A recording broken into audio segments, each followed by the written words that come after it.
Welcome back everyone. Quickly, let's continue our discussion on CSS lists, and right now we'll be discussing about HTML lists and CSS list property, and we'll be discussing about the two main types of lists we are having. In HTML, there are two main types of lists. There are two types. We are having ordered lists, unordered lists, and ordered lists. Unordered lists are those that are marked with bullets, and the ordered lists are those that are marked with numbers or alphabets. So I'm going to be showing you how all this works together. The CSS list property allows you to do what?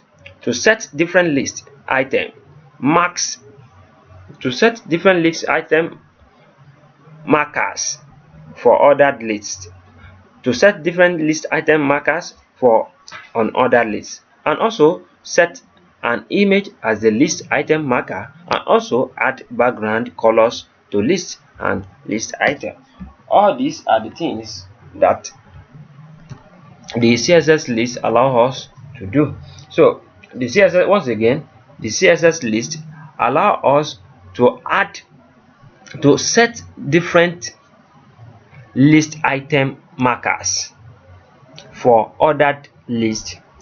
It allows us to set different list items markers, don't forget markers, for unordered list also, and it helps us to set an image as the list item marker again, and also it helps us to add background colors to lists and list items. So I'm going to be showing you how all this works together, because it's very, very important when you understand the two types of the list and how you can set the markers just so that the item can look different.